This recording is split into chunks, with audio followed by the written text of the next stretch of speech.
So let's get to the point. How did the Soviet Union become a world power? Let's go back to the revolutions. The two revolutions in 1917.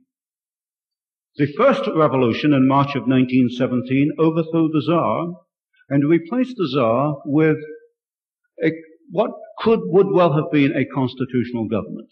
These were the first shaky steps taken in March 1917 towards a constitutional government in Russia. This constitutional government was overthrown by the Bolsheviks in November of 1917. There is major evidence, which I have published, of U.S. involvement. Not on the side of the formation of a constitutional government, but on the side of the Bolsheviks.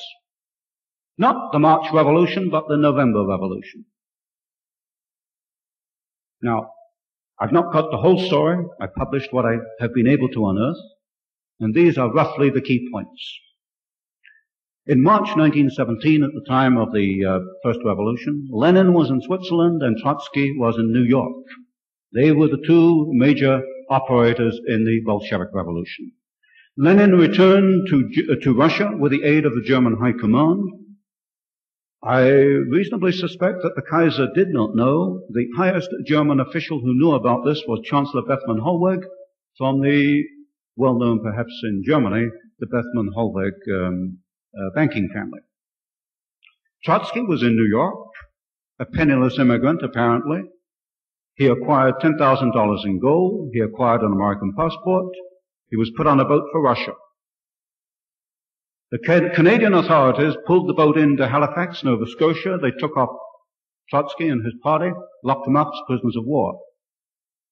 There was immediate intervention from both London and Washington, and these documents are in the files. He was put back on the boat for Russia with apologies. Also on the boat were Lincoln Steffens, quite a well-known leftist in the United States, and Charles Crane of the Westinghouse Company. And Charles Crane was chairman of the Democratic Finance Committee at that time and a friend of Woodrow Wilson. And the book tells you what happened and how they met and talked on the boat. Also in July 1917, a Colonel William Boyce Thompson, who was the first permanent director of the Federal Reserve Bank of New York, formed a Red Cross mission to Russia. Now, Russia didn't want a Red Cross mission. And the Red Cross in Washington didn't want a mission going to Russia. But Thompson was a very influential gentleman. He financed it and organized it himself. The mission had nothing to do with either medicine or Red Cross. I've listed the members of the mission. Out of 30, only 6 were doctors. The rest were Wall Street lawyers and financiers. There were representatives from Chase Bank, National City Bank, and the rest of it. The mission was a political vehicle to give assistance to the Bolshevik Revolution in November. What was the assistance? Well, very briefly, Colonel Thompson himself said, and it was published in the Washington Post, which is an authoritative source at the time, that he gave $1 million to the Bolsheviks to help their revolution. That's Colonel Thompson, not me. There was intervention by American International Corporation, which was another vehicle based on Wall Street, in Washington to forestall any possible assistance to the enemies of Bolshevism. Further, you can find in the British Foreign Office files the fact that Thompson and Lamont of the Morgans went to see Prime Minister Lloyd George in England and changed in one meeting British policy from being anti-Bolshevik to being pro-Bolshevik. This information, I would point out, comes from the British War Cabinet papers, Thompson's own papers, and the State Department files. The documents are quite genuine. Now, in early 1918, the Bolsheviks held only a very small part of Russia. They held really just Moscow and Petrograd. They were fighting both the whites and the greens. Now, the history books don't tell you about the greens. They only tell you about the reds and the whites. There were 700,000 greens. And the greens were Bolsheviks who saw that Lenin and Trotsky had betrayed the revolution to capitalists, and this was pointed out in the Russian newspapers at the time, and the greens, 700,000 strong, were fighting against the Bolsheviks with the whites. But what happened is that the Wall Street mission and its allies in the United States gave the Bolsheviks enough breathing space to be able to occupy Russia. Another point that fits in here is Guy Richard's latest book on the rescue of the Romanovs, in which he, I think, proves that the Tsar was not killed. This is a myth perpetuated by Britain and the United States in collusion with the Soviet Union, for reasons which he will point out. And so this high-level collusion between the Soviet Union, the United States, and other countries has gone on since 1917.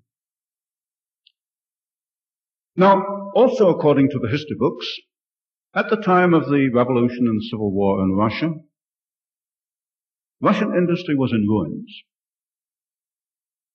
This is nonsense. Russian industry was not destroyed except perhaps in Petrograd. It was idle. It was in what the Soviets call a state of technical preservation. What happened was that the middle class, the technicians and the managers, left Russia. They weren't Bolshevik. And the plants and the equipment were standing there idle, and the Bolshevik revolutionists had no means to get it into action. What happened was, in the 1920s, foreign companies, mainly American or German, and the German companies were affiliated with major American corporations, mostly.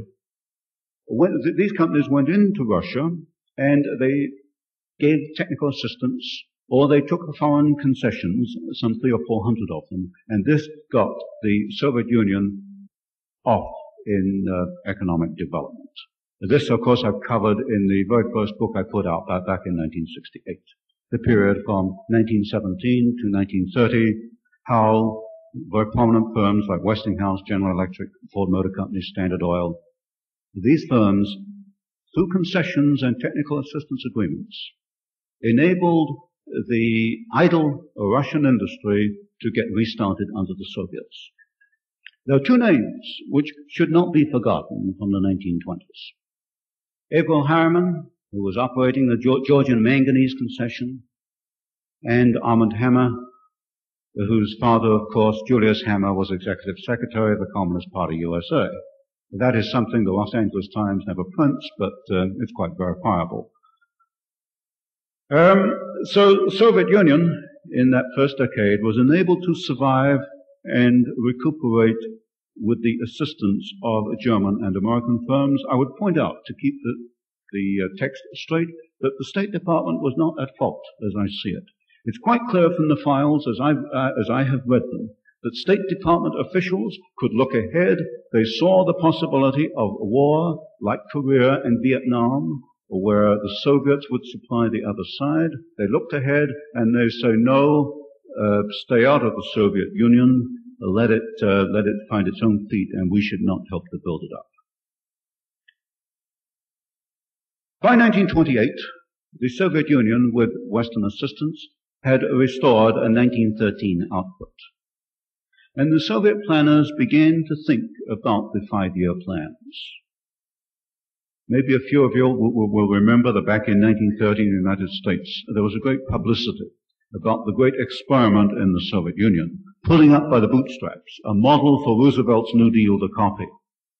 How a socialist society could do all kinds of wonderful things a free enterprise society could not do. How free enterprise was outmoded. And who was saying this? Well, we find socialist Norman Thomas, and we find Roosevelt. But we also find, for example, a Gerard Swope, a president of General Electric Corporation, and we find Bernard Baruch. For those men that I call the corporate socialists, who run large corporations, then and now, I submit, are betraying a free enterprise society. Now, the Soviets certainly acquired a massive capacity in the first and second 5-year plans. That's during the late 1920s and the whole decade of the 1930s. What has not been said historically is how they acquired this massive capacity. Simple common sense would tell you that a backward country just does not start to build modern steel mills and automobile plants. That's just common sense. The first 5-year plan was almost entirely built by foreign corporations.